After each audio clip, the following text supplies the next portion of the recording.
Good morning and welcome to the second season of Live at the Legislature, where every week we'll be sitting down with members of the House of Representatives to talk about issues, concerns, and legislation moving through the halls of the state capitol. Last week, just more than 1,500 bills were filed in the House of Representatives alone. Joining me this morning are the chairpersons of two of the probably the most busiest committees that'll be starting hearings this week. Representative Roy Takumi, he represents Pearl City and Waipahu, and he is the chair of the Consumer Protection and Commerce Committee. And also joining us is Representative Joy Sanabuenaventura, representing Puna on the Big Island, and I'm sorry that I demolished your name. I'll get it right the next time. She is the chair of the Human Services and Homelessness Committee. Welcome to both of you. Thanks for joining us. Well, thank you. Thank you. Representative Takumi, let's start with you. Can you tell us a little bit about the Consumer Protection Commerce Committee? What is it that you look out for? Well, Consumer Protection and Commerce sounds pretty straightforward, and it is. One of the roles of the committee is to work with the Department of Commerce and Consumer Affairs. As you well know, they regulate and license 51 industries in our state. Masseuses, beauticians, elevator mechanics, doctors, nurses, and so on. The committee also looks at the Public Utilities Commission, which has oversight for utilities in our state, but we also have to work with them to ensure that they're doing a good job. And we also look at the Insurance Commissioner's Office, which of course regulates and oversees all lines of insurance. On top of that, issues relating to broadband, data privacy, things like that come to the committee as well.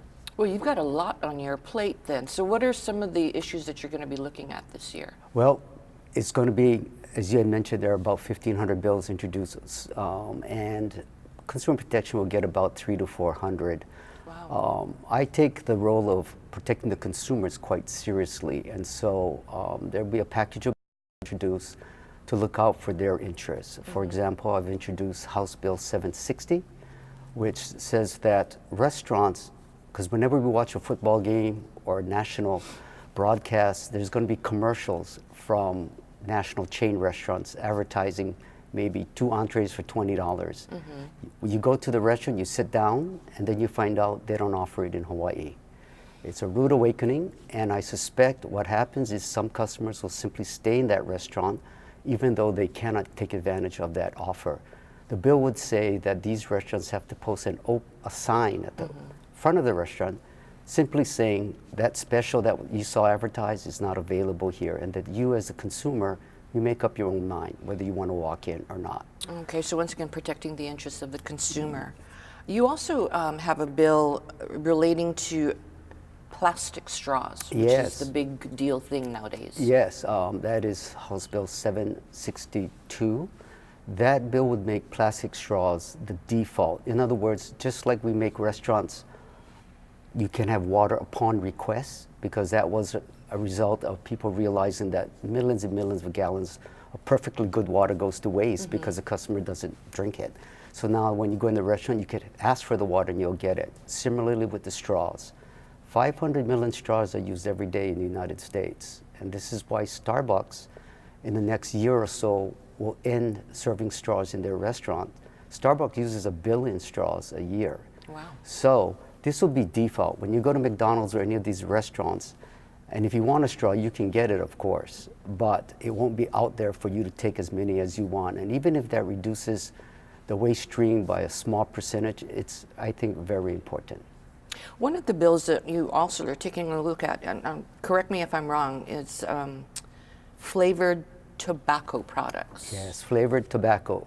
This is something new that has come up. As you know, with vaping and with e-cigarettes and flavored tobacco, its main target are young people. In Hawaii, high school students are twice the national average when it comes to using e-cigarettes. Now, they're not supposed to get it, but as we all know, these kids find a way to get it. And so by banning flavored tobacco, which they've done in San Francisco, hopefully this would lead to a reduction of people willing to try, because again, these flavored tobacco products are aimed at young children.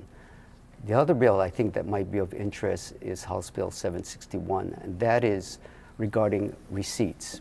I'll give you an example. Show and tell. Here we go. I don't know the last time when you bought a bag of potato chips or something, and you end up with a receipt like Yes, this. yes. What the bill would do is to say that the default has to be an electronic receipt. In other words, if you're willing to give your email or your phone number, the merchant will send you the receipt electronically, Right. much like hotels do now. If you catch Uber or Lyft, they will send you the receipt electronically. Now, of course, if you want a paper receipt, just like plastic straws, you can ask for it and you will get it. But over 13 million trees every year are used in the United States to make paper receipts, of which 90% we all throw away the minute we get home. We rarely keep these things. And these things are coated thermal paper with BHA and BHP, which has been shown to cause some health problems. So for your health, for recycling, for the environment, I think it's a good idea that we use electronic receipts by default. Absolutely. Well, I'm going to have to, because I'm older and I like tactile, but you're absolutely right. That bill will certainly go and help us in the I hope so. sustainability area. These are, and again, Carolyn, these are small efforts. They're not the big things that change the way we look at the universe. But the legislature is made up of many bills that take incremental steps to improve the quality of our lives. Thank you. Well, and talking about another committee that you are going to be talking about the trending issues of the day, Representative San Buenaventura. You are newly new chair for Human Services and Homelessness. So what are you going to be focusing on this year? Well, obviously homelessness, because what people don't realize until they until it's crisis is that most of us are one step away from being homeless. The disasters in 2018 has shown that the lava disaster, 700 homes were destroyed. These were people who didn't think that they would be homeless until the disaster struck. Same thing with Hurricane Lane, Hurricane Olivia. We are one step away from being homeless, as well as the rising costs of rent here, especially in Honolulu and other places on the neighbor island. So when we tackle homelessness, it is a multi-dimensional thing. And one of the things I'm going to be focusing on is the lack of mental health beds. There are a lot, back in the 70s, I guess after One Flew Over the Cuckoo's Nest became a hit, it became trendy to release those who were mentally ill but were not a danger to themselves or to others onto the streets. The problem was they couldn't take care of themselves and they ended up becoming homeless. And those are usually the problematic chronic homeless. The ones we see. The ones we see.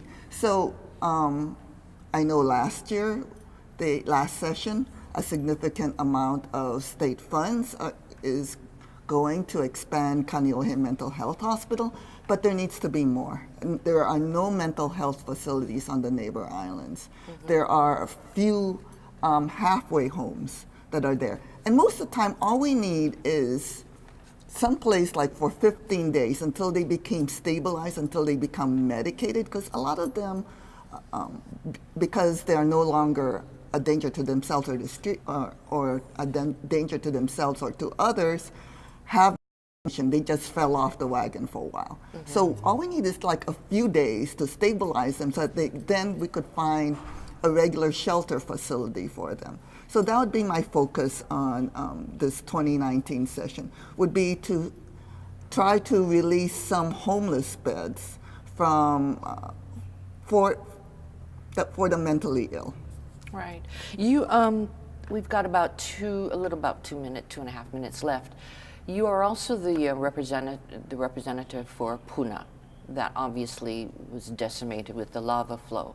Can you talk a little bit about some of the bills that you might be hearing or introducing on behalf of your constituents? So Puna is the size of Oahu.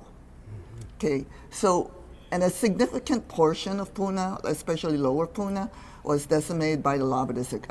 Again, over 700 homes were destroyed. A lot of them were beach homes, but it also decimated our only beach resort, our only access to water recreation because we have cliffs there because it's a newly formed island. And so when it destroyed the beach resort and it's destroyed the hot water ponds, it takes hours for people to just go to the beach, whereas people here on Oahu or Maui, they take going to the beach freely. And it also destroyed one of the biggest fishery access in the state.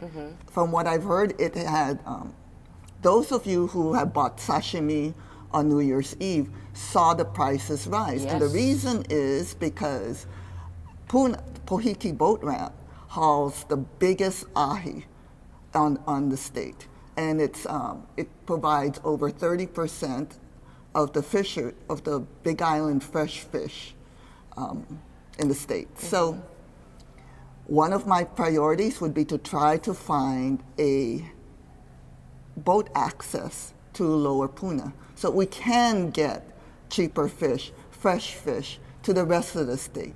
Second thing would be, it is good and bad of what the lava's created because of the newly formed land.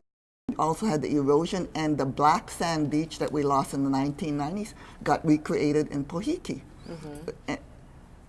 But however, it's still unsafe. So one of my priorities would be to make it safe so that we do have another recreational area there. Well, And roads, of course, it's big. Well, obviously, it sounds like both of you, as chairpersons, have a lot on your plate this coming session. And Representative Sambuena-Ventura, as a representative of Puna, you also have a lot on your plate as regards to your district. So we'll be watching you. Watching you. But thank you for joining us this morning. Thank you for having us. And thank you for joining us again for Live at the Legislature. We'll see you again next week, Monday. Aloha.